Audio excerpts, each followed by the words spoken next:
Depuis que la décision a été prise de se retirer d'Algérie, plusieurs possibilités sont envisagées pour l'expérimentation nucléaire.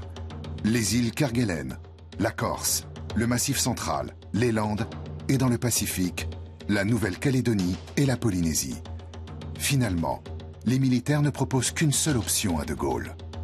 Les Anglais, les Américains, depuis les années 46-47, tirent dans le Pacifique. Donc d'une certaine façon, l'endroit a une mémoire, l'opinion publique de la région et mondiale est préparée à l'idée qu'on tire dans un endroit où l'on a déjà tiré.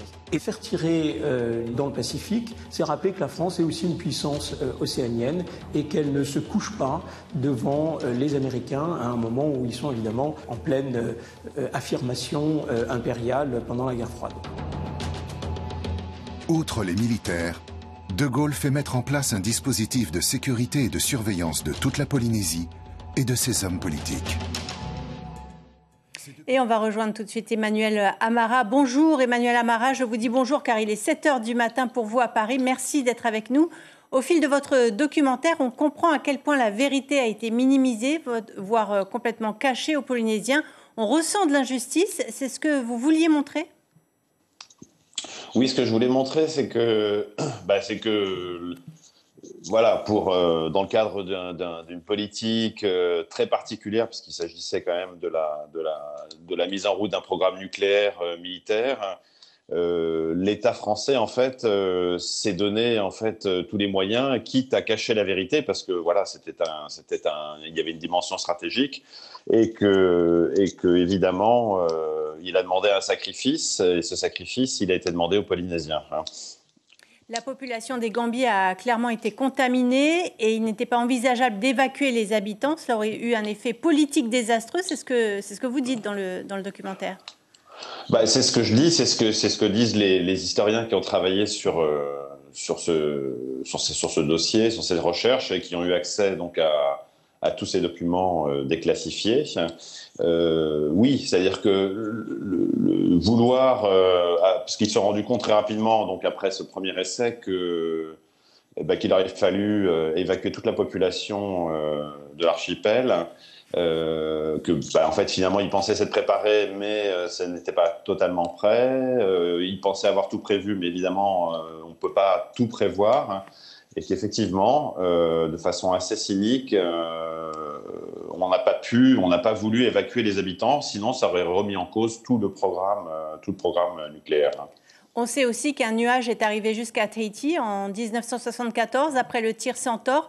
Vous avez rencontré Jacqueline Tetoé dans le film, qui est malade aujourd'hui. Elle est très digne, comme beaucoup de malades polynésiens. Cela vous révolte ?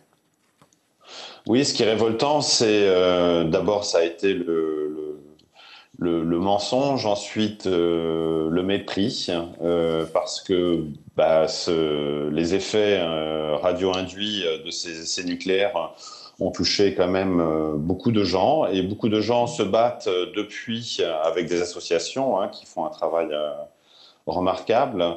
On se bat contre une administration qui, elle, cherche à gagner du temps, ou a mis en place des processus extrêmement longs qui font que ces gens souvent sont décédés et leurs ayants droit aujourd'hui ont du mal à obtenir gain de cause. On parle beaucoup de documentaires d'impact aujourd'hui. Pensez-vous qu'il y aura une prise de conscience grâce à votre film ? C'est une petite goutte d'eau. Moi, je m'appuie sur le travail d'une commission, d'un ensemble d'historiens, de géographes, d'anthropologues qui ont fait un travail assez remarquable à la demande du gouvernement de Polynésie. Donc j'espère que leur travail, et dont je suis juste un relais en fait, permettra de faire avancer un petit peu les choses. J'ai l'impression que du côté de l'État français, on commence à prendre conscience de l'ampleur de ce qu'a été ce drame pour beaucoup de gens en Polynésie. Merci. Voilà, j'espère tout simplement que ce sera une petite goutte d'eau qui contribuera à cela. L'information en continu sur Polynésie la première, Internet et réseaux sociaux.